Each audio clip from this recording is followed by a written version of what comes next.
Yeah. So anyway, well, hello. Oh, I guess we should start. Welcome to Homicide, the podcast.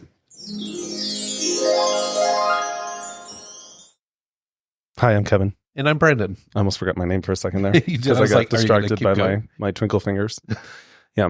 Your twinkle finger. You're such a homo. Thank you. Starting off great. Hi. Hi, Anna.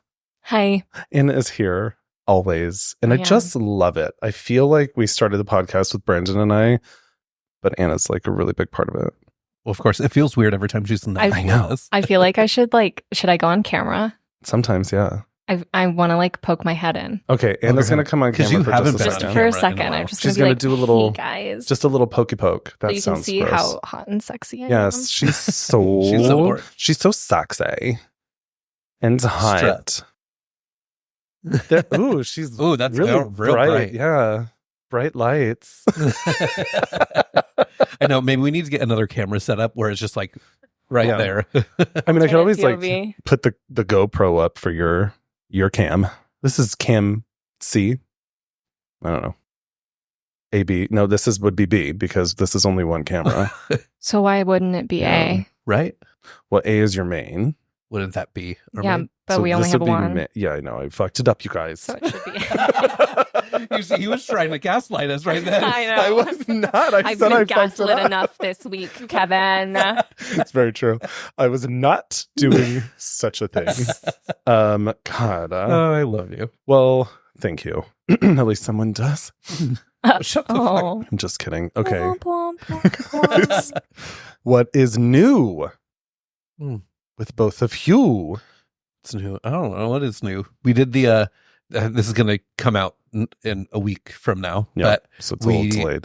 Right, but we did jump on the White Dudes for Harris call last night, which was kind of fun because to listen to. And we are white dudes for Harris. Weird. We're also gay dudes for Harris.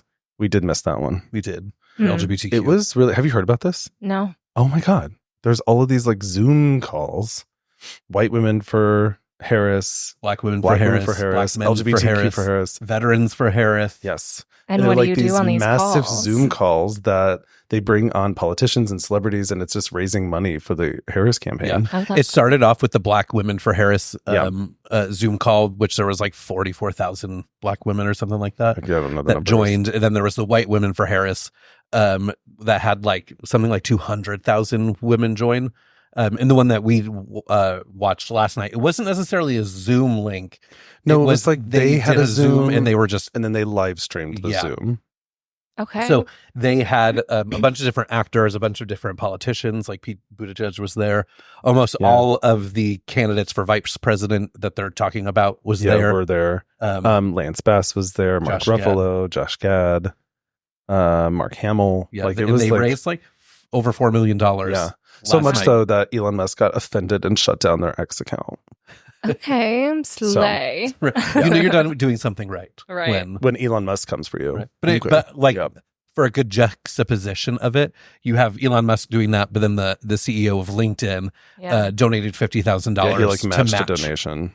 It was another cool. donation. That is really It was really great. And I think just hearing some of the conversation, some of it I personally felt a little cringe by. But because it's straight. This was because it was a lot of straight white dudes making it uncomfortable. We're so gay. It's gonna be cringe if it's for sure. centered around. They kept being smash the donate button, and I'm like, why are you saying smash? They're murder it, kill it with fire. Right. And you're like, oh my God. And why do we have to be so aggressive? I know. And I'm always expecting just your typical white man to be wanting to do something good and then shoving his foot in his mouth, right? So the whole time I'm like, please don't say anything stupid, don't say anything racist, don't say anything sexist. Yes. Yeah. Luckily, no. Classic. We didn't hear anything. We did end up falling asleep watching it at 9 p.m. I can never really be there for a whole Zoom meeting, you know? I mean, it's a lot, but we actually just streamed it on the TV since it was live on YouTube. Yeah. Yep. And I watched it longer than you did, but we also flew back into New York City yesterday, and we got up at 4 a.m. So by 9 o'clock last night, we were both it was awful. I know. It's I want to watch, but I'm just right. Whoever this politician's talking right now, I can't handle it. I'm just gonna sleep. I love your notes, Brandon, because it says, "I'm Kevin and I'm Brandon," and if she is on. Yeah. I took that from you at one point. Here she is. Oh, really? Now it just says hi. Actually, I still need to be reminded that I'm Kevin. Yeah, see? Because it still says I'm Kevin. It's hard to remember. It is. It is what it is. But anyway, yeah, the white dudes for Harris was pretty interesting. And was cool to be on it to see so many white dudes for Harris. Right. So thank you. So what's new with you? Me? Yeah. I know you ask me every time, like I'm supposed to have something to say. So what do you have? I don't know. Nothing, really. Okay, great. Anna? Okay. Yeah. I guess I can say my private information from last week that I wasn't. You actually, there should be a PSA So I was here. dating a really hot, sexy fireman, and he ended up actually being like kind of insane. So that's over. That's my that's my Sex in the City moment. Which, love that. Actually, this... Yeah. And it's continuing today. I have another date, not with... Ooh, get it? Not with fireman. Is this... How are you finding your dates? Are these sex apps? Well, they're dating apps. They're straight. I'm sure some people use them for sex. Sure. I don't... What apps do you guys use? You guys. My multiple personalities. And 1 and 2. I'm on Bumble. Bumble. Is that the one that the woman gets to swipe? Yeah. Okay. I mean, the man gets to swipe too. You just are the first. You have to say something. You have to I initiate. literally, so my initiation every single time is just their name. I'm like, I'm not putting in effort for this. So are you like, hi, Dan? No, I'm like, Dan. No pleasantries? You're just like, Dan. No. Like, no hi, no. What did they say? Nothing. They say my name back, which is a really good barometer for whether I think it would be hot for them to say my name. I love it. I love your thought process. And then I like ask them a question or something. Or most of the time, not most of the time, it depends. Sometimes they'll just say my name and then ask me a question so that I don't have to do any of the actual heavy. Because I don't actually like the whole like me having to initiate thing. I'm just on Bumble because it's like most of the hottest guys are on Bumble, to be honest. I didn't know that. But yeah, if they just say my name back, then I'm like, okay, did I think that was like hot for them to say my name? Honestly, my favorite is when they say like, yes, Anna. And I'm like, And I also love it because it's just through message. So it's not like you're hearing them say it. But but it's like if I could like imagine them saying my name. Energy? Yeah. That's what I was thinking. Like, how do you hear them? No. Say your name back. Right. But I love on that. Hinge, you can leave voice messages, but not on Bumble yet, I don't think. I don't want voice messages though. Like I don't want any part of that. Your initial response could be a voice message. Yeah, the first thing that you say could be a voice message. I kind of find that hot because what if somebody jumped on and they were like, "Hello, Anna." It could be hot, but it also could be like an assault to the senses. It really depends. Really depends. It is very true. Yeah, like what do we get today? What kind of tone? Mm-hmm. Yeah. Oh God, this whole world to me is so interesting. I'm like, I literally have had a date like every single week for the past. Get it?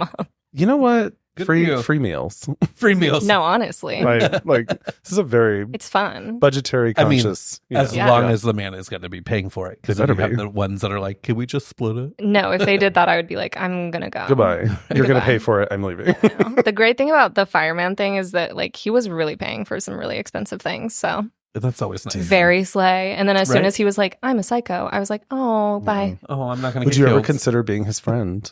No. Okay, good. Anna's like, smart. I've heard enough stories from Homicide the podcast. Yeah, no, I don't want to get killed. No, I'm just kidding. He's not like that type of psycho. I don't think. No, he just needs. I think he's harmless. I think he just like uses women, and I'm not into being friends with men that do that. Love men like that.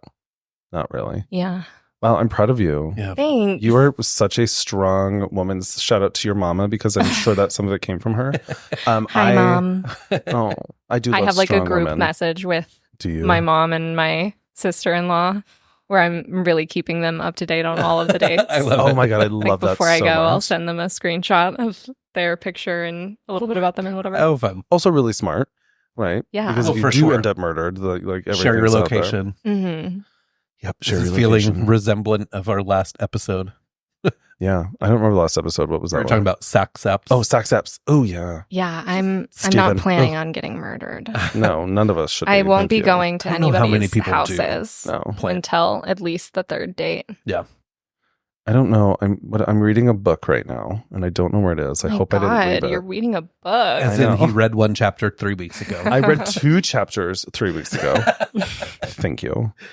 And I don't remember what it's called, but it's basically about this woman who goes to a funeral parlor one morning, and is like, I am here to plan my own funeral. And they're like, okay. What?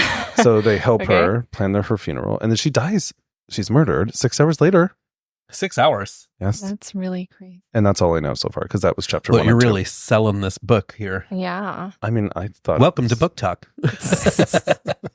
I would read it. Yeah, one of our friends is a couple of our friends. Actually, a couple of our friends. One of Arthur has he's now getting a little TikTok famous for books.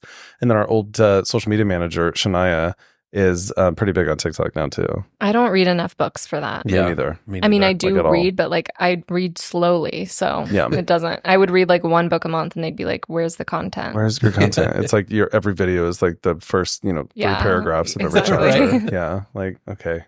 Yeah, I don't want, no offense if you listen to our podcast, I don't watch it because it doesn't actually show up even on my... Their TikTok? Yeah. On my TikToks I get them all the time. Really? Yeah. I don't get Shania's at all. Arthur's will sometimes pop up. I'm like, he's so adorable. Oh, I know. Well, he just wrote his own book. We should plug that one. He did write his own book, yeah. Can remember it. We'll do it on the next one because I feel like there's a campfire in front of it though. There or like is. on the cover. So it's coming up. It's coming to my memory now. Anyway. All right. Any other updates? Brandon's looking it up so that all of our friends can know what Arthur Avalos. Sorry, Arthur wrote off this. Also, we can share his TikTok, which I also don't know. Was he still friends with Tommy? He'll probably. Oh, gross. Arthur, delete him. Ugh. Okay, the book is called Something Happened. Something Happened by It's Arthur Avalos. LGBTQ horror book. Actually, I kind of want to read it. I do too. What happened? Something happened. I don't know. Arthur. We should actually maybe have Arthur on. We should. Oh, well, let's write him. Okay, anyway. But Arthur, do you listen to this? I hope so. I think he does. He follows our TikTok.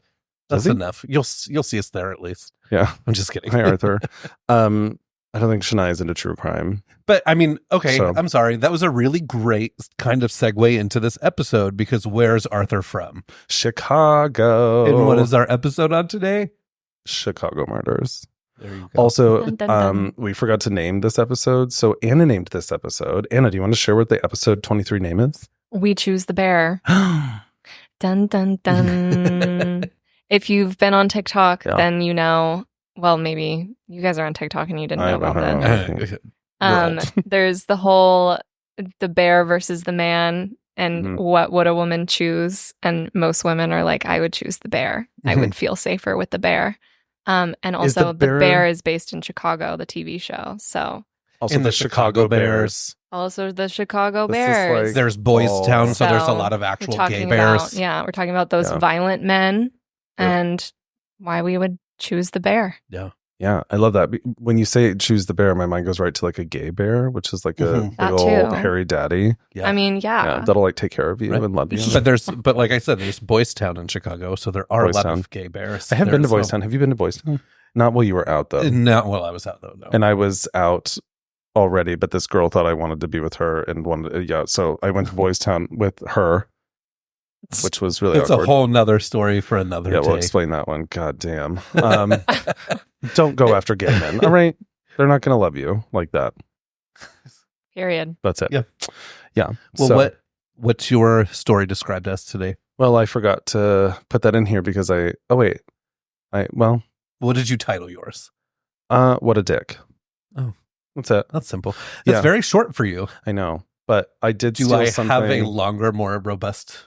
but I do have something in here, but it's because I stole it from Anna, and it says, my story today can be described as lights, camera, dicks. So that's where I wrote it. That's incredible. Boom. Okay, what can your story be described? Okay, so mine can be described as 4 satanic, inbred-looking motherfuckers who deserve to have their dicks cut off. Whoa. Right? I try to do my best Kevin line. You won today. I did. I mean, thank you. lights, camera, dicks is really good. So Anna also gets some points for that one. And I get 0. You too. But yours is visceral. Yeah. I mean, inbred.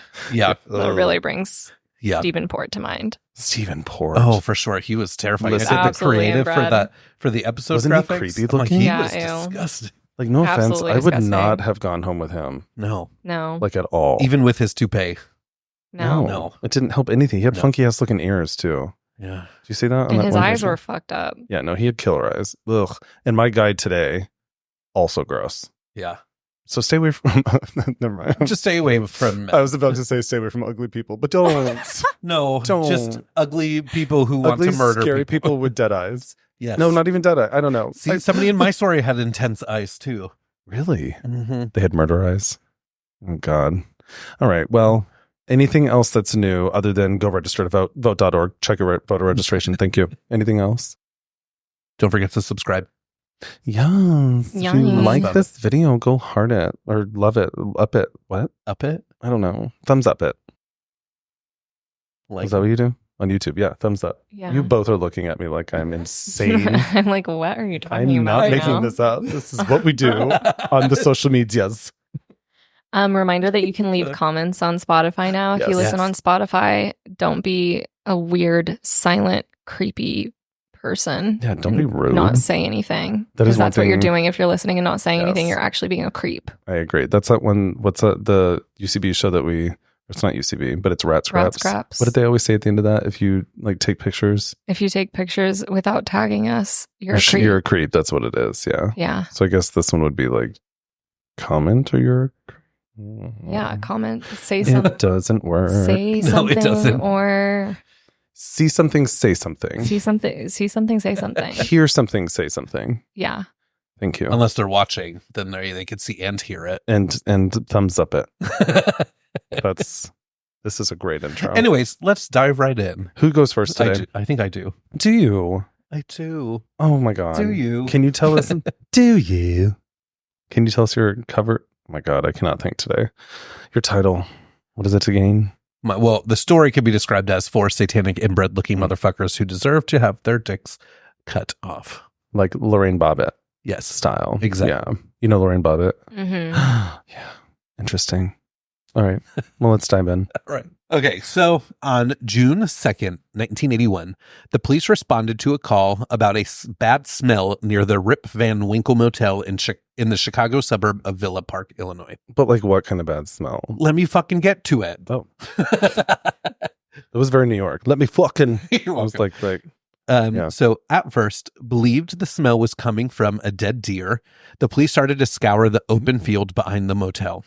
Unbeknownst to the officers, it was not a dead deer in the field, but the decomposing body of a young woman who appeared to be handcuffed, stabbed, mutilated, and for some reason, her left breast was amputated as if it was completely removed from her body. Okay. I just this, a trigger warning. I I added that in real quick. Visceral yeah. reaction to that. Yeah, this one's going to be intense. Isn't it is kind of an intense one. You're All welcome. right. All right. No, this is I read it like the brief little description that I saw, and I was like, this one's fucked up. I'm gonna have to do it. And Okay. you know, he was like, "Ooh, that one's good." Yes. Yes. Give the people what they want. No, I'm just kidding. Okay, so being that it was the early 80s, the world was in a panic due to the high rise in satanic ritual abuse, Oh, I didn't know due that. to the uprise of the satanic panic of the time. What's the satanic panic? I mean, you just did the Manson family, didn't you? Yes, That's the whole satanic panic. pretty sure I mentioned satanic You panic in that. For sure did. Yeah. All right. Anyways. In one ear, out the other. For sure. Because the murder was so gruesome, the police obviously saw the ties, but had no idea who did it. For many, this was noted as an isolated incident. For almost a year, in fact, no other murders happened in this same manner. However, that did not last. Ending with at least 17 women dead, links to another infamous serial killer in one of Chicago's most terrifying killing sprees. This episode is about the 4-person satanic cult of the Ripper Crew. Ew. Dun, dun, It's dun. called the Ripper Crew. Yep. Ripper Crew, the Chicago Ripper Crew, the Ripper Crew of Chicago. There's a few different names, but yes. So to start, who was the Ripper Crew? And this is where I got part of my original line from, is the Ripper Crew consisted of 4 homely inbred-looking white dudes. They all, like if you look at their photo, they all look like they'd smell like cat pee. Ew. That's a really good descriptor. Right. I mean, You know. right? Yeah, Exactly. yeah. Like they'd have like a house full of hoarded shit. Ugh. It was consisted of 4 people: Robin Gecht, Edward Spreitzer, and brothers Andrew and Thomas Kokoraleis. Now, from my research, there wasn't a ton of information on the 4 of them, their past, all 4 of them. But what I did see was that Robin was essentially the ringleader. And Robin was born November 30th, 1953 in Maynard, Illinois. From family and friends, he was known as a normal young man. However, he had some intensity to him, especially his eyes. Ooh, Right? see? They were piercing, one article said. So it's weird that I just said in one article, but then I have it listed below. So again, in one article, I read it made I'm sorry. I just have typos all in this. In one article I read, there's accusations that he at one point molested his sister, and he was sent to live with his grandparents. However, he denied that happening through his life, and there's no actual proof that it happened. But again, it's there's actually a few accusations from a couple different articles that I read that have mentioned that. So by the late 1970s, Robin had gotten married and had 3 children, and he was able to find a comfortable job as a subcontractor in Villa Park.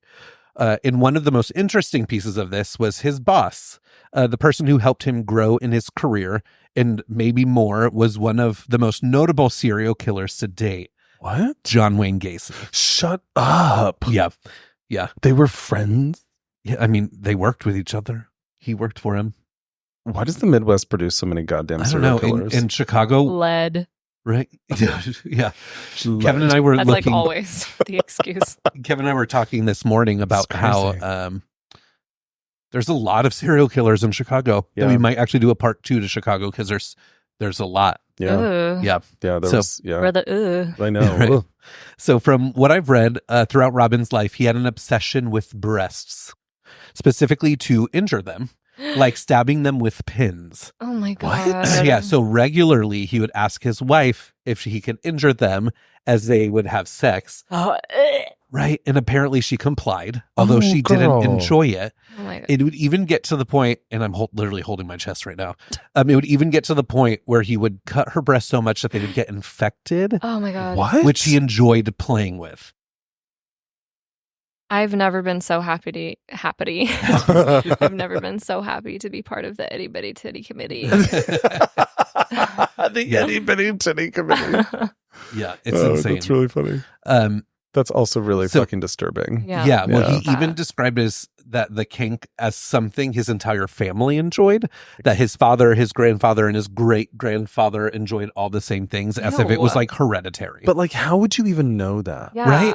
Like, I don't know any of the sexual fantasies or anything that like my own. Oh my God, that actually makes me sick to my stomach. I don't want to know. Like, No. I don't want to know Like, any of that. Like, if I had a child, I wouldn't be like, oh, hey, I'd like to cut up your mom's breasts. Like, Yeah. what the fuck? Yeah. No, it's fucking weird. Oh, God. So eventually Robin started to learn more about what was going on in the satanic panic world. And he got a hold of the Satanic Bible. And there was quite a bit that he felt like related to him, especially when it came to his sexual fetishes. Mm-hmm.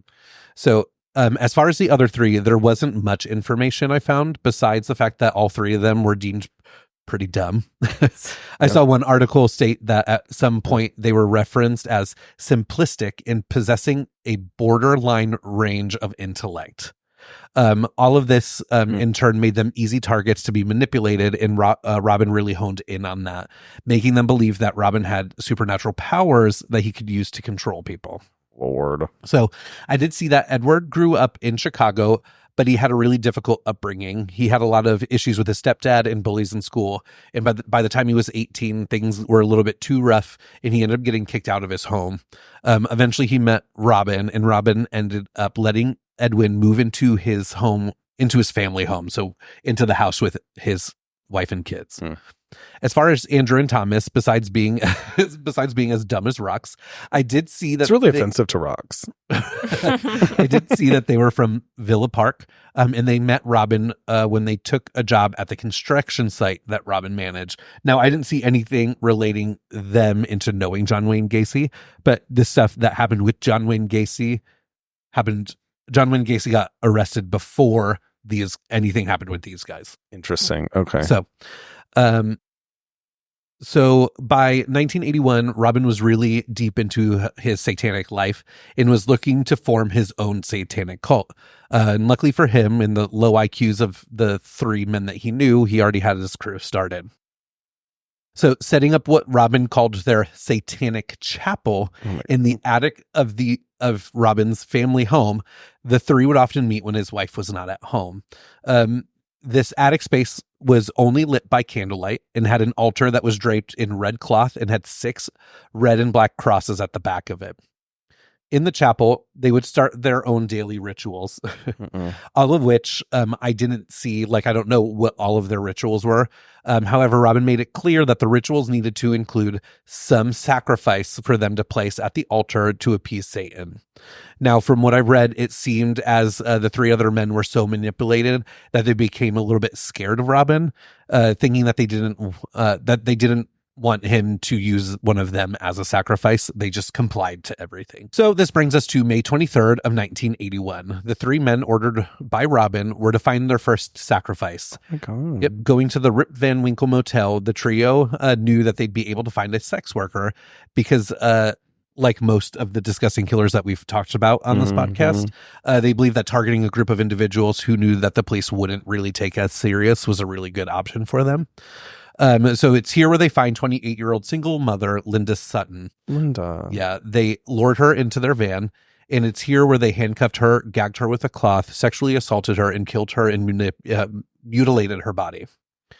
She was the one that you talked about with the breast that was. Yep. They then dumped her in the open field behind the motel where the body would lay for 10 days before somebody called the police about a weird smell. Once the trio dropped off the body, they then... Okay, I'm going to say this is a trigger warning too on this piece. Once they dropped off the body, they then brought the severed breast back to the satanic chapel in Robin's attic. Once back to the chapel, it is noted that they prayed over the breast, they read from the satanic Bible, and then Robin masturbated on top of it, which then Robin asked the other men to do the same. Once finished, Robin took the piece of flesh, cut it into 4 pieces, and each of them dug in, all because Robin told the men that it would help grow their satanic powers. You mean dug in as in they ate it? They ate the breast. And so they ate their cum-soaked breast meat. Yes. That's fucking disgusting. My God. Yes. So with all of the rest of the murders, I don't go deep into what they did. This was a common occurrence. This was something that they did every time. That's rough. Jesus that was Christ. rough. Yeah. That's So- really gross. Robin told the men that it would grow their satanic powers, and this is because in the satanic Bible, the 7th of the 9 satanic statements is Satan represents man as just another animal, sometimes better, more often worse than those that walk on all fours, who because of his divine spiritual and intellectual development has become the most vicious animal of all of which Robin believed that consuming flesh was no different than the meat that they normally eat. Isn't cannibalism like the more human flesh you eat, the more insane you go? Like, I don't know if that's scientifically accurate, but I feel like I've heard something about that. Yeah, I mean, at the point, if you feel like you want to eat one thing, I think the more human you eat, the worse you get. Yeah. Yeah, that's just awful. Yeah. So then 10 days later, the police got a call about the foul odor. They made their way to the motel and found Linda's body. Quickly, they knew that this was a homicide, but again, there was not a lot of evidence because a body laid there for so long, the decomposition process made it even hard for them to find evidence or determine who the body was. But like many of the stories we talk about, they were able to identify the body due to Linda's medical or dental records. But again, the police had nowhere to turn, leaving the gang open to find their next victim. However, the next victim wouldn't be for almost another year, which I can only guess is that they kind of wanted to test it out to see what would happen after the first one. So since nothing like to see happened, if they got away with it or something. Yeah, to see if they get away with it. So on May 15th, 1982, the crew abducted their next victim. Driving in a nearby parking lot, they found 21-year-old Lorraine Borowski, who was about to open up the realtor's office that she worked at. Then, just like Linda, the group they held her captive, sexually assaulted her, and used a steel wire to forcibly sever her breasts from her body, all while she was still alive. Oh my God. Yeah. It wasn't until one of them grabbed a hatchet and finally killed her shortly after. The group then brought her body to the Clarendon Hill Cemetery and dumped her body. Unfortunately for Lorraine, the torment didn't really end, as her body was not found until 5 months after the murder. What? Yeah, because they dumped her in some weird spot in the cemetery. And I feel like there's a lot of visitors to cemeteries. Yeah. Though, Right. right? I'm not sure. Must have been like Jesus. a huge You would cemetery. think, right? But from here, the crew must have gained some confidence and a desire to keep going, as they didn't wait much longer till their next sacrifice. On May 29th, they abducted their next victim, 30-year-old Shui Mak, who had just finished a shift at her family's restaurant in Hanover Park, just north of Villa Park. She ended up making it home that night, but without any issues. However, it stated that she got into an argument with her brother and she decided to go out for a walk. And this walk would end up being one of the worst decisions, as it's here when the gang found her walking and they abducted her right off the street. Then, as the other ones, she was sexually assaulted, mutilated, and killed. Unlike the other ladies, the guys decided to dispose of her body a little bit differently. Utilizing their day job, they were able to bury her body in one of their active construction sites. Then 2 weeks later, the group abducted 19-year-old Angel York. However, this one is a little bit different. Once they grabbed her and handcuffed her, they forced her to do the next little bit on her own. Handing her a large knife, they forced her to cut off her own breast. Throwing duct tape on the wounds, they for some reason decided not to kill her. Instead, they threw her out of the car, still alive. Oh. Yeah. Obviously, Angel got medical attention and told the police everything, which was the first lead in the case. However, the police were not able to figure out who attacked her. However, before the next killing, the police ended up finding the bodies of both Lorraine and Shu. Ooh, it was something like that. Up until this point, they had no idea where any other Up until this point, they had no idea that there were any other killings like Linda's. And these were so specific that they knew that they had a serial killer on their hands. Then, after taking a short break to see if there would be any issues with the police after letting Angel go, on August 28th of 1982, they grabbed 18-year-old sex worker Sandra Delaware. Again, the group assaulted, stabbed, strangled, mutilated her, and dumped her body in the banks of the Chicago River. Her body was found just a few hours later. Then, less than 2 weeks later, on September 8th, the Rippers found 31-year-old marketing executive Rose David. Again, they mutilated her, killed her, and dumped her body in a stairwell of a luxury apartment building. Her body was found a week later. Oh my God. So at this time, I saw a couple different articles, which I didn't have it in here, but a couple articles talk about how as after more of the murders happened, it seemed as if they started to let their guard down a bit because Clearly. they were going after sex workers and dumping them in places that'd be harder to find. But for this one, they dumped her in a place where they're going A to find luxury her. apartment building. And it was arrangements. not, this was one of their only ones that wasn't somebody who was in the sex work realm besides the second woman. So next, on October 6th of 1982, I keep saying something a little bit different happened, but this one is like completely different. For some reason, according to Edward, they were driving around town with Robin, and Robin told him to slow down. Robin grabbed 2 guns that they had in the back of the car and told Edward to stop the car near a phone booth where 28-year-old drug dealer Rafael Tirado and 18-year-old Alberto Rosario were standing. Then, out of nowhere, Robin started to open fire on the guys, killing Rafael and injuring Alberto, all because Robin didn't like seeing a drug deal happening. He's Yeah. too pure for a drug. Too Right. pure. Pure. Yeah. Right. Thank you. Right. Sure. Okay. From here, Robin must have needed to fulfill his desire to masturbate over and eat flesh, that they decided to not stop that day, luring 20-year-old worker Beverly Washington into his car. They went back to their normal practice. She was sexually assaulted. Her left breast was amputated. Her right breast was severely slashed, and they dumped her body on a railroad track. However, Beverly must have been a very resilient woman because she didn't die. And she held on for a couple days before the police found her body and like barely hanging on. So luckily for police, she was able to give them a full account of what happened and a description of at least one of the men who did it in the van that they were in. At first, before the account, the police thought that this was all by the doing of the same man. So they were shocked to find out that there was more than one person. Interesting. With the description of the man and the red van with the tinted windows and the feathers hanging from the rear view mirror, the police were quickly able to find a car that matched the description just a few weeks later. As the police pulled the van over, they were surprised to see someone who didn't match the description. However, every other detail matched Beverly's account. So the van that they found matched exactly, even the feathers hanging from the mirror. So identifying himself as Edward, he then let the police know that the van belonged to his boss, Robin.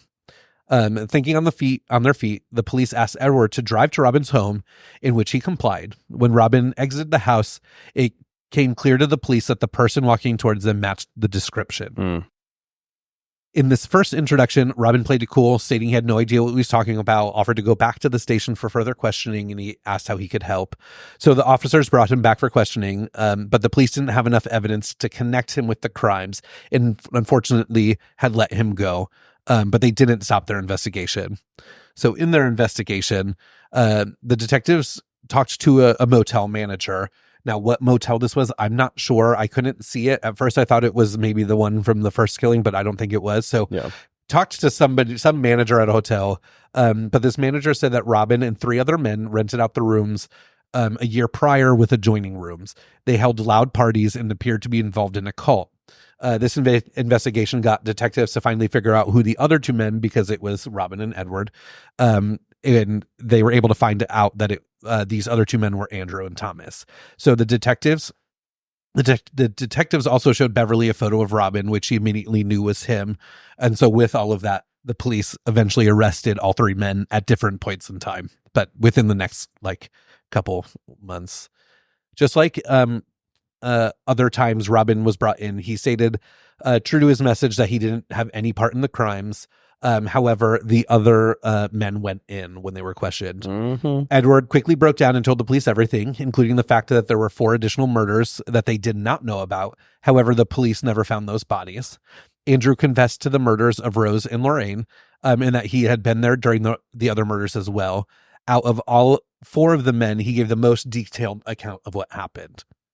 Then finally, Thomas also confessed to being part of the crimes, even stating that at one point he saw up to 15 breasts in a box in the satanic chapel, which suggests to the police that were many more victims that had yet to be found. All 4 men were convicted of the murder, assault, and mutilation of the women. Robin was sentenced to 120 years at the Danville Correctional Center, with the projected parole date of October 10th, 2042, in which he'll be 88 years old, which I think is interesting because as the ringleader, he didn't do as much as the killing. So he only got 120 years, which I think he should have gotten way more. I'm always so what is the point of a 120 whatever year? Just say a lifetime. Lifetime sentence. Say a lifetime sentence. It's just stupid. So, because Edward confessed to be the one who killed Shu, Rose, and Sandra and Raphael, which is interesting because he didn't kill Raphael. Robin did, but whatever. I didn't get that part. Anyways, he was sentenced to life in prison without parole. For the aggravated kidnapping and murder of Linda, Edward was sentenced to death by lethal injection. However, this ended up being reversed in 2003 after Governor George H. Ryan commuted the sentences of everyone on death row, changing the sentencing to life in prison without parole. Andrew was convicted of murder, aggravated kidnapping, and rape of the murder of Rose Davis, and was sentenced to life in prison without parole. Andrew was also sentenced to death by lethal injection for the aggravated kidnapping and rape of Lorraine. Unfortunately for him, his death date was before the charge, and he was executed on March 17th, 1999. His last words were, "To the Borowski family, I'm truly sorry for your loss. I mean this sincerely." And then he said some Bible verse that I don't want to put in here. Then Thomas was convicted of the murder and rape of the death of Lorraine. However, because of his detailed confession, he was sentenced to life in prison without parole. However, he did appeal the case, and in this appeal, his lawyer was able to get the rape conviction released, and he won that trial. And instead of having a retrial, Thomas pled guilty in exchange for a 70-year sentence. And in this plea deal, they dismissed the charges for his part in Linda's murder. In 2017, he was scheduled to be paroled on September 13th.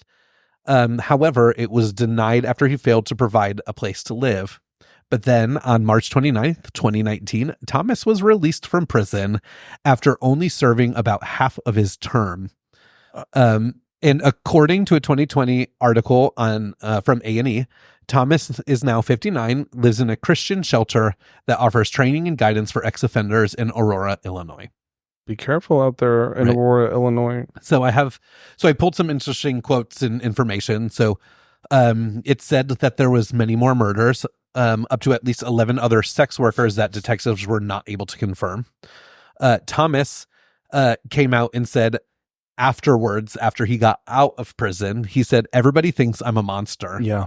You are. Yep, you are. Yep. Yeah. And then when asked if he would talk to the family of the people he killed, he said, "No, I just want to say that I am feeling for him. I feel sorry for him, and I'm praying for him." And then I have a note that in all caps says "fucking coward." You disgusting piece of You're shit. a coward. Then the Judge Francis J. Mahone, told Robin, "Only a devil would do these things. An animal would not do these things. A monster would." I also have in March of 1999, Robin's son at the time was 18 years old. His name was David, was charged with the first-degree murder of a gang-related killing and was sentenced to 45 years in prison. So that apple didn't fall too far. Sure didn't. And then I saw one note in one article that I thought was interesting that said John Wayne Gacy once said that he did not work alone and that he had an accomplice. Ooh. Though his claim was never concretely proven, the individual in question is most likely Robin. Oh, fuck. Yes. I could see that. So that is the story of the Chicago Ripper crew. Oh my God, that was rough, actually. That made me want to throw up. Thank you. Yep. I'm sorry. Wow. Yeah. So inbred-looking motherfuckers. You could go see their image on our Instagram. They're awful. And they're stupid. Wow. Well, that was fucked up. Thank you for that moment. You're very, very welcome. I feel offended. I'm sorry. Wow. I didn't do it. Sick. Well, I don't even know how to follow that up. Oh, I'm sorry. That was an intense one. I was trying to rush getting it done right You did before great. this. And Yeah, I you was did like, great. this is just such a fucked up story. Yeah, it It was is so messed up. It was not one that I enjoyed. No. No. Thank you. All right. Well, you ready for... Yes. I will try to follow that up with What a Dick. What a dick. That's my title. Let's do it. All right. So it was 11 p.m. on the night of July 13th, 1916 to 6. 1916, what? 1916. 1916 It was 11 p.m. on the night of July 13th, 1966, in the Chicago neighborhood of South Deering, when a seasoned criminal broke through a window, gaining entrance into a townhouse, which was functioning as a dormitory. Inside the home were 6... Uh-huh. Okay. Oh, Right. It was supposed to say of. Okay, great. Yeah. Wow, Kevin. Okay, so inside the home were 6 of the 9 female nursing students who all shared that home. So what ensued was a night of absolute terror, ending with continuous screams of, "They are all dead. My friends are all dead." Oh my God. So this is the story of Richard Speck, who is an American mass murderer known for killing 8 female nursing students in something the coroner called the crime of the century. Oh my God. You know. So this one is actually a little bit rough too, but there's no cutting off breasts. So there's that. A couple sources worth noting: Britannica, allthat'sinteresting.com, and chicagohistory.org. You love a good Britannica moment. I do. I feel like that's on all of your sources. Britannica, she knows what's good. One thing I did want to note in here, which I found was really interesting, was the definition of mass murder. So it's actually defined by the U.S. federal law as the killing of 3 or more. This is a weird note that is not legally justified or excusable. What? In They're a single, probably referring to like the army or that's something. what I was thinking. Yeah. Yeah. That's what, In a single incident at a single location, whereas a serial murder or murderer has killed over a period of time. So I thought that was interesting. So what's the difference between a mass murderer and a serial killer? So a mass Doesn't murderer have to be at the same time. Yeah. Oh. So the serial killer is period of time. Mass murder is like same time, same location. So you literally just said it. I did. Okay. So this is again is the story of Richard Speck. So let's dive into little old Richard here. Little Dick here. Okay. So he was born on December 6th of 1941 as Richard Benjamin Speck in either Monmouth or Kirkwood, Illinois. I don't know. They're both very close to each other, but they were both listed on two different places. So don't know where he was born. See, I get a lot of that stuff too. I know. Like, somewhere in between. Depending on older articles and newer articles, they'll have like different information Yeah. like that. You're like, Which is really annoying. Probably because everybody's doing true crime and we all choose different information. I don't know. So his parents were very religious and they were also teetotaling. Do you guys know what that is? No. I didn't either. So teetotalism is the practice of or promotion of total personal abstinence from the consumption of alcohol, specifically alcoholic drinks. So people who practice this are called teetotaler or teetotaler. Wouldn't that just be sober? Correct. Or teetotal. But apparently this is what they said in the 40s. okay, I don't know. So that's weird. I was like, I gotta expand on that one. What?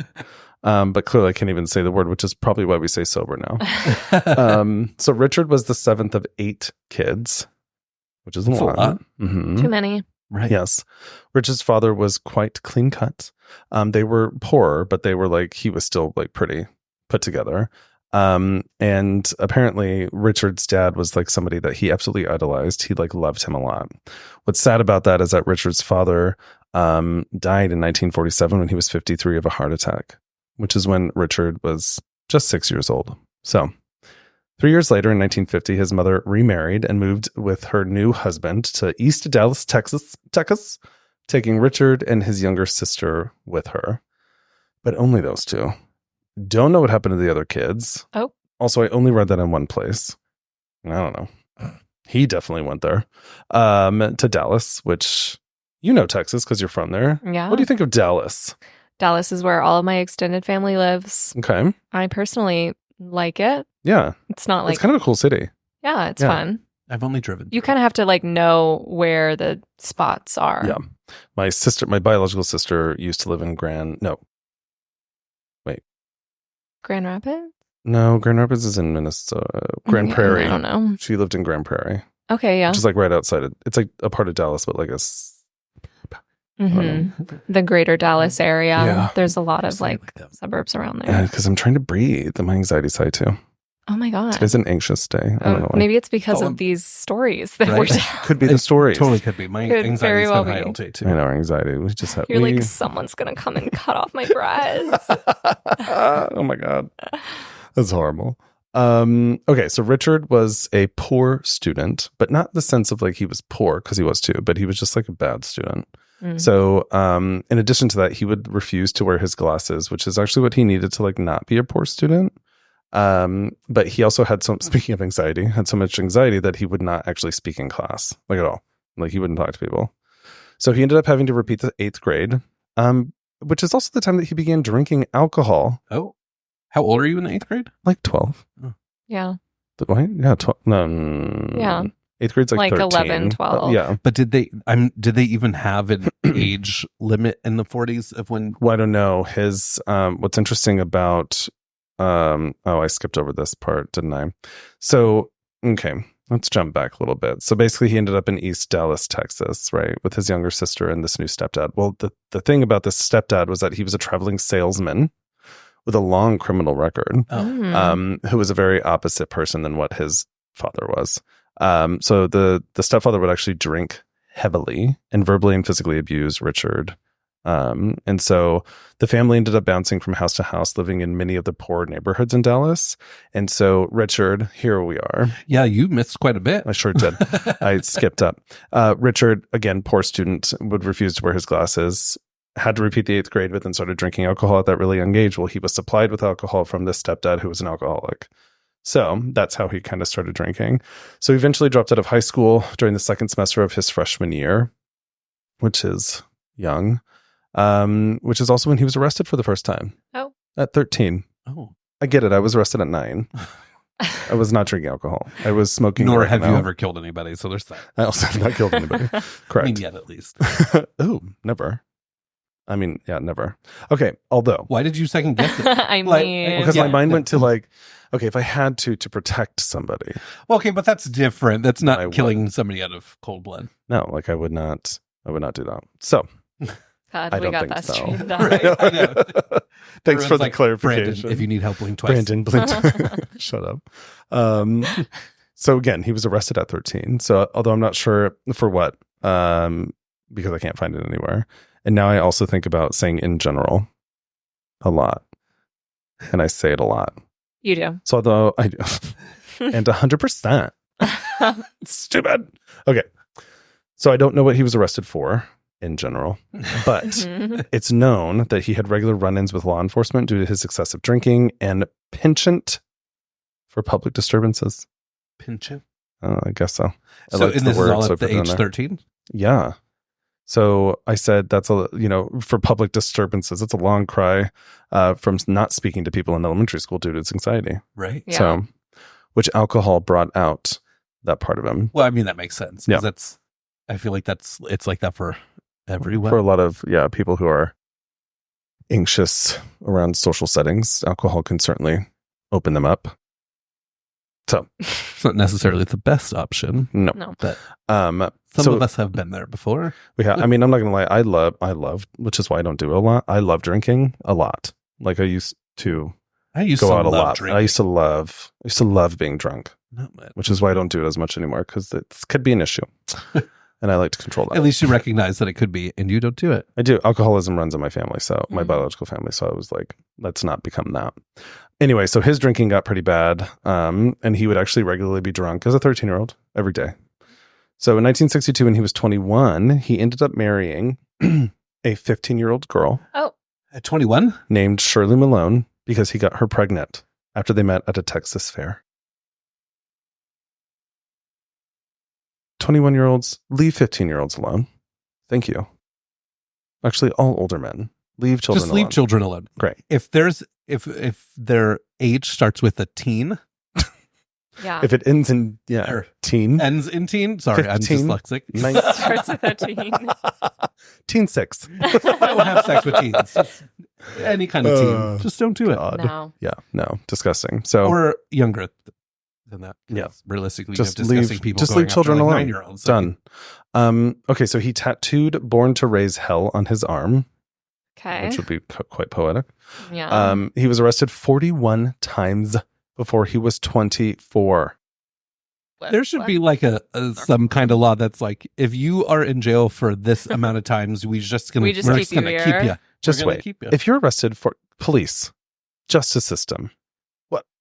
Oh, 41 times? Yeah. I don't Like, there's obviously something seriously wrong. Like, so 1963, he was actually convicted of theft and check fraud and sentenced to 3 years in prison, but was paroled after 16 months. His behavior after that started to get increasingly violent. So remember, he was married to Miss 15-year-old Shirley. So Shirley reported that she often lived in fear of him. She said that he would often rape her at knife point and demanded sex 4 to 5 times a day. Ugh. Okay, there's a lot to unpack in that sentence. I know. Knife point. Mm-hmm. And you said how many times a day? 4 to 5 times a day. It's too many. Who? What? No. Like what? Yeah. Like That's a lot of they needed medication to like bring down a sex drive Yeah. instead of all these, medications to get dicks hard. Well, Which, by the way, we should be taking out that kind of medication if we're not allowing for abortion. Thank you. Period. Anyway, so his probation officer, because remember he was paroled, his probation officer even said when Speck is drinking, he will fight or threaten anybody as long as he has a knife or gun. When he's sober or unarmed, he couldn't face down a mouse. Ick. couldn't face down a mouse. Yeah. So 1965 Richard ended up attacking a woman in the parking lot of her apartment building with a 17-inch carving knife. She escaped and he was arrested and given a 16-month sentence. He was released after 6 months due to an error. Due to an error. What does that mean? Don't know.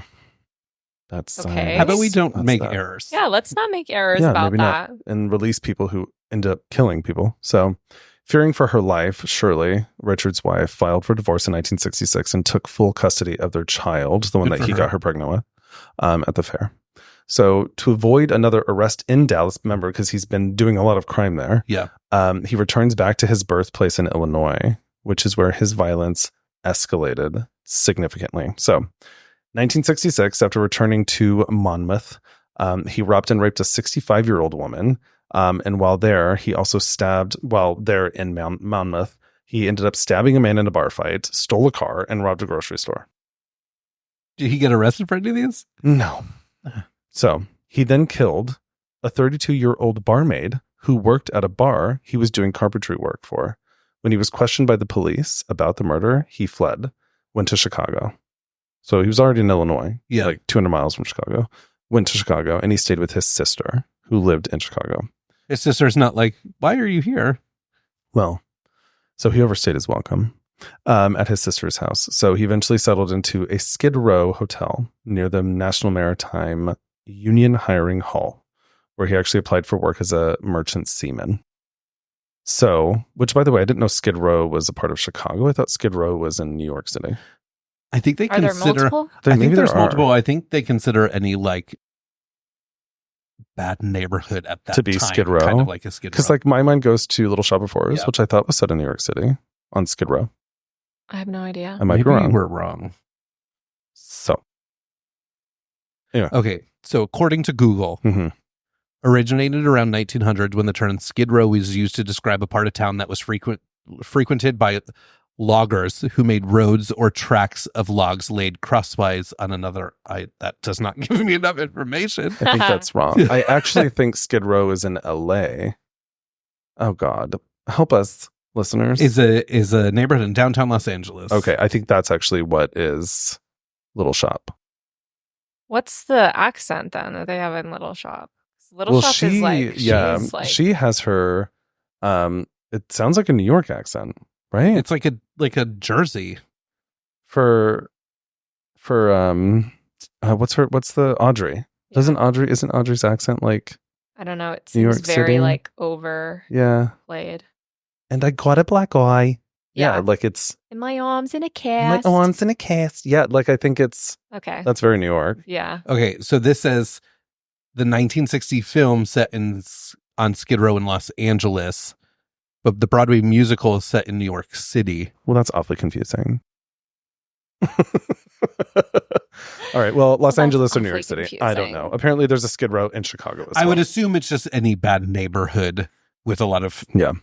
homelessness and crime. All right. Well, Skid Row. That's where he was. So he applied to work as a merchant seaman. So he ended up waiting 5 days for a shipping assignment. So he gets a job, waits 5 days for a shipping assignment, then finally got an assignment. So he went on June 12th of 1966, he went to the ship that he was assigned to, only to find out that his position had been given to someone else. So that enraged him, which caused him to embark on a drinking spree in the neighborhood. So while he was out, he met Ella Mae Hopper, a 53-year-old woman who spent the day drinking at the same taverns as he did. So he eventually held her at knife point, raped her, and stole her mail order .22 caliber Hrom pistol. I think it's called Hrom. I don't know. This led us to the night that I described at the beginning, which was on July 13th of 1966. So, and remember, that was when he broke into a townhouse with all those ladies who were nursing students. So All of this because he lost. He didn't have yeah, a he got show. all pissed off because of his own failed life. So now armed, It's a you problem, sir. mhm, Richard went out into the streets of the south side of Chicago. After a mile of walking, he came across the townhouse that I spoke about out in the beginning of the story. So after breaking in through that window, Richard knocked first on the door of an exchange student from the Philippines. Her name was Corazon Amarao. She was 23 years old. At knife point, he herded her and her fellow exchange students in the same room from the Philippines, Merlita Gargulo, 23, and Valentina Pasion, 23, into the next room where there were two American students, Patricia Matsuk, 20, and Pamela Wilkening, 20, and then Nina Jo Schmey, 23. They were all sleeping. He rounded them up too. So he woke up the 2 American women. So he tied all 6 girls who were there around their wrists, behind their backs, with sheets that had been torn by him. So they were like strips of sheets that he tore, tied them all up. So here's what, a little bit of a trigger warning.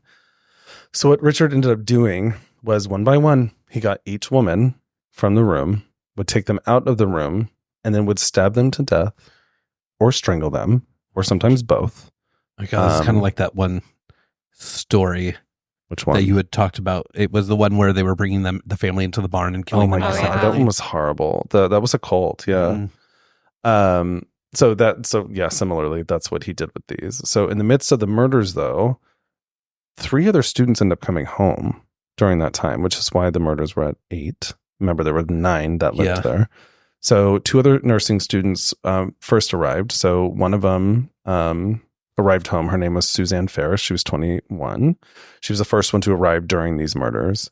Richard immediately stabbed her to death in the upstairs hallway as she was walking to her bedroom. And then the next one to arrive was Marianne Jordan. She was 20, also stabbed upon her death at the entry. Oh my God. And then third roommate, Gloria Jean Davy, who was 22. She was just out with her boyfriend. He had just dropped her off. It was pretty late. She arrived last. She was raped, the only one, raped, sexually brutalized, and then strangled by Richard. Oh my gosh. So in the midst of all of that chaos, there was one woman who was actually able to hide. So that first one that I mentioned, the Corazon Amaral, so although she was tied up during the chaos, she was able to roll under a bed while Richard's back was turned away. And because of the late arrivals, it's actually said that Richard lost count of how many women were tied up and he forgot about her. So she rolled under this bed, hid. Oh my God, while this was all happening. Terrifying she must have been. So how all of them must have been. I know. So she later said that, as it was quoted as saying, the American girls told us we more or less had to trust him. Maybe if we were calm and quiet, he would be too. So he has been talking to us all, and he seems calm enough, and that is a good sign, is what the American girls were telling these exchange students from the Philippines. So Amaral said that none of her friends screamed as they were being led from the room, but she later heard their muffled cries, which is awful. So she I don't think I would want to live through that, to be honest. No. So she said that she stayed hidden under the bed until 6 o'clock in the morning, just in case. Then bolted from her hiding place to the nearest window where she screamed, "They are all dead. My friends are all dead. Oh God, I'm the only one alive." She continued to scream that until the police arrived. Oh my God. Which is just... Oh my God, the trauma that she endured, and like, I can't even imagine what the rest of her life ended up being from that. Especially like one by one. And it doesn't really say where he took them, but I'm assuming to like another room, and it was the same room. So these women are being led into a room that's just seeing all a bloody mess with their friends dead. Like, it's just, No, you would have to send me to the psych ward. Yeah. This is why we choose the bear. Yeah. Yes. So Richard, after that, fled and went into hiding, eventually trying to die by suicide. Because of that, he was taken to a hospital and then easily recognized after a doctor noticed the tattoo that he had gotten, because they had listed that in the newspaper when they were looking for him, because again, there was an eyewitness. Yeah. So he was arrested on July 17th, 1966. So July 13th is when that happened. Already arrested on July 17th of 1966. So let's talk about the arrest. So, well, that was the arrest. But the actual investigation, all this other stuff. So Richard was deemed competent enough to stand trial by a panel of medical professionals because he originally claimed that he had no recollection of the murders. But that didn't really matter because, again, there was an eyewitness. So his trial began on April 3rd, 1967 at the Peoria County Courthouse. The evidence against him was pretty damning, the first being the eyewitness of Amaral. So what I love about this is like strong women. In a dramatic moment during the trial, she stood directly in front of Richard, pointed at him, almost touching his chest, and said, "This is the man." Good for her. Yeah. So, and at the time, at 1967, that was quite big. So I mean, I would say for anybody having the courage to be able to do that, I agree. Good for her, right. Especially at that time, and like an exchange. So yeah. So fingerprints were also recovered at the scene that matched him as well. So there was just a lot of evidence. So this was actually a super high profile trial, and it lasted less than 2 weeks. The jury only deliberated for 1 hour. What was that? I mean, They're at like, that point, yeah, you did it. You did it. So I'm sure they probably discussed more so what the sentencing should be more than the conviction. kind of. I mean, so let's talk conviction. So April 15th, the jury found Richard guilty and recommended that he be served the death penalty. So in June of that same year, a judge upheld the jury's recommendation and sentenced him to death by electric chair. But on June 29th of 1972, That's the Supreme Court ruled in the case Furman v. Georgia, thereby declaring that the death penalty was unconstitutional, which forced the resentencing for Richard. So he received his new sentence in November of that year of 1972, ordered to serve from 400 to 1,200 years in prison.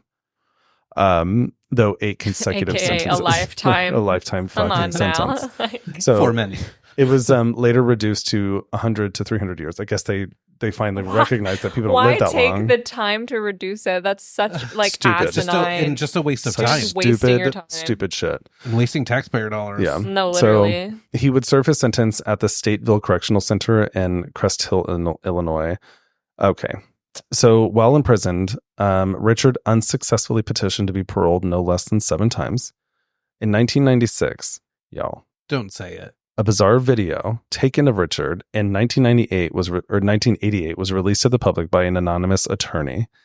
In the video, Richard is wearing silk panties and with female-like breasts grown, using smuggled hormone treatments, performed oral sex on another inmate.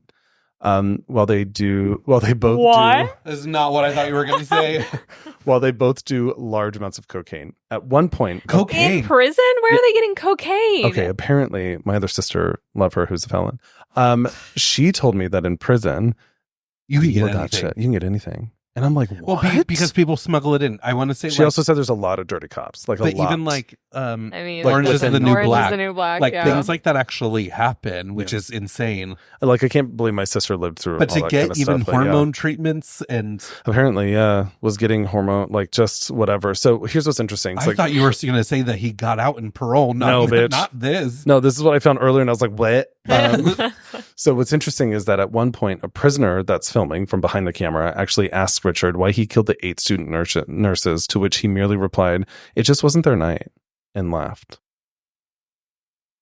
As he's in silk panties Giving a blowjob.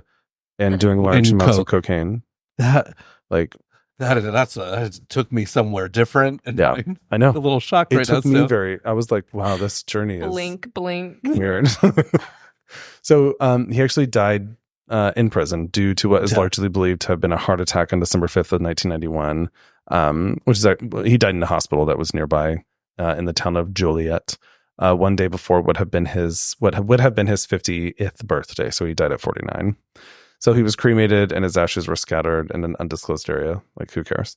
So here's some interesting info. He was given the nickname Birdman because he kept a pair of sparrows that had flown into his cell. Is that weird? Yes. Everything I learn about this man is really Yeah. fucking weird. Weird. Right. There's nothing that's been saying that you No. So what's interesting about this murder, or this whole thing, was that it was a national sensation. It was actually one of the first times in the 20th century American history that someone had killed so many people at random. Like, he didn't know any of them. Yeah, and which typically is- mass murder, like, people would like usually know, not at this point, but you know. Right. And I don't love any of this, but the idea that it's the first time, right? And now we're living in our lives where there's a mass shooting like Every fucking day. all of the fucking All the time. And In we've all America? become so desensitized to it that it's not Yeah. anything. Like they probably this was probably a big deal then. And now it's like people don't care if Yeah. elementary school gets shot up. Well, and so here's the other thing. So for many at the time, it was seen as the end of an era of innocence, when it was never assumed that someone would kill helpless victims without clear motivation. Of course, just 2 years later was when Charles Manson would end the 60s decade of love for good. Like that. So, which is funny because that's not funny, but 2 episodes ago, is when I did the Manson murders. So Mhm. this was just a few years prior. Yeah. Which Ugh. is fucking crazy. So When the media referenced the trial, they often referred to Richard as a mass murderer. So while today that term is definitely a part of our everyday vernacular, referring to someone as a mass murderer in the 1960s was a total new phenomenon. Like, it was not done. Like, they didn't talk like that at all. So the gruesomeness of Richard's murders captured the fear and imagination of an entire generation. So it's been retold in countless films, television episodes, and books, which is interesting. And if you think about it, what's the serial killer from that had the bug? Why am I not remembering his name right now? Oh, The bug? yeah, you're talking he drove about around in the oh my God, he's like a big one. blue eyes. I'm looking for a man in finance. What is that? I'm looking for a man. I'm sorry. Do you not I'm know that one too either? deep in TikTok. I at apparently. least Guys, know that I one. don't. Yeah, I wish I was on Ted Bundy. Yes, that's But you looked at my computer when I looked it up. you are for sure correct. I did do that. I did the work to find it. Anyway, Ted Bundy. So the reason that I bring Ted Bundy up is that, like this guy Richard, Ted Bundy ended up murdering those women in the dorm too. So Yeah, in a total act of, as you were reading that, I was like, I feel like I've heard this, and it wasn't. It was the Ted Bundy one, and yeah, that did pop into my mind too, to be like, wait, no, I think this is something different. Yeah, Crazy. definitely similarities for sure. Now I will tell you, Richard was ugly as fuck. You know when people have really bad acne and they get pucks, Ugh. like deep, Yeah. and actually I have some under, like right here Just under my hidden through your beard. They're not big by any means, but I definitely have them because I had bad acne. This guy had horrifying ones, like his whole. You'll see some pictures. Definitely when we post the Yeah. episode, Okay. he was sick. So Yuck. it was sick. So the gruesomeness. I already said that one. Okay, so in the decades following the murders, often referred to now as the Chicago Massacre, he actually, Richard only granted one interview to the media when he spoke to a Chicago Tribune columnist in 1978. So in that interview, he admitted to being under the effects of alcohol and drugs, and further claimed to have had an accomplice whom he murdered in fear that person would turn on him. But there's been no proof that he had an accomplice, like, at all. Okay, so I do, like the last episode, want to touch on the victims' names just to say them again. So the victims of this evening with this asshole Richard, their names were Gloria Davy, Patricia Matsuk, I don't know, Nina Jo Schmal, Pamela Wilkening, Suzanne Ferris, Marianne Jordan, Merlita Gargulo, and Valentina Passion. So all of them were in their early 20s, and their promising futures of caregivers and medical professionals were stolen from them, which is really sad. So That's very sad. you know, Passion and Gargulo were both exchange students from the Philippines. So their bodies were, which I never heard of this word, but repatriated. Do you guys know that word? Repatriated. Is that it? Repatriated?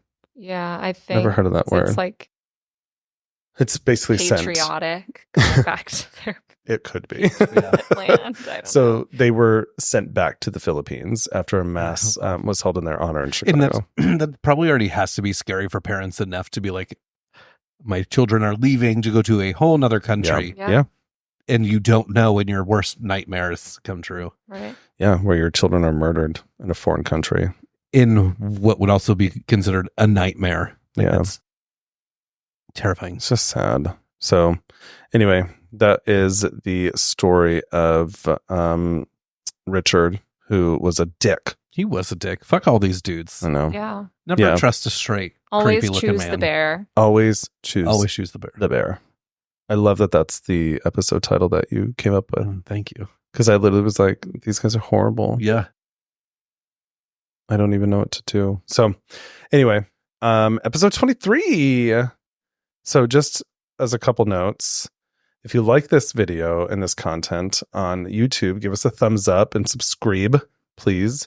If you are listening to your podcast anywhere that you get them, but specifically on Spotify where you can comment. And Apple. But also Apple where you can rate and review. Please rate and review. That's all. Any closing arguments from our friends here? No. I object to your no. I Just object to your kidding. objection. Sustained. Just slap my ass like a drum. That was amazing, by the way. Oh my God. Oh, it is worth noting we are on TikTok. So going over to the TikTok. We forgot to go live. We did. We were going to go live. We were told Brandon we were and I going to. talked about it earlier too, and we were like, but what do we go live with? What do you mean? Just- I don't know. recording. I've never watched a live on TikTok. Have you guys? Yeah. What do they do? I mean, I've watched like a couple seconds of a live, but there are but lives will like bring on like a bunch of random people, and if we Ooh. literally just set up your phone and We should do have that. And this just had it going live, live? but have some sort of something on the screen to say like stream Homicide the podcast. Love that for us. So we need to do that. Yeah. So, okay, follow us on TikTok and we'll go live at some point Yeah. for the next one. How about next one? You Let's do the can next join one. Because us in real time Yes. as we record. Real Because we just time. hit the 1,000 followers and now we can do it. We did hit 1,000 followers. Thank you. 1,000 people like us on TikTok. So Yay. exciting. We're popular. We're famous. Famously. Anyway, thank you both for joining the podcast that you both run. So Well, thank you. You're welcome. you're Thank welcome. you for being there. Thank you for being A a friend. friend. I was going to come up with something more witty, but I didn't have enough time to think. So it You didn't weren't come out. prepared for that. Yeah. We're not. So maybe next No. time. We forgive Yep. you. If anybody's Thank still you. listening at this point, They're thank not. you. They're not. appreciate it. Everyone has dropped off. So anyway, thank you for being a subscriber. Goodbye. Bye. Bye.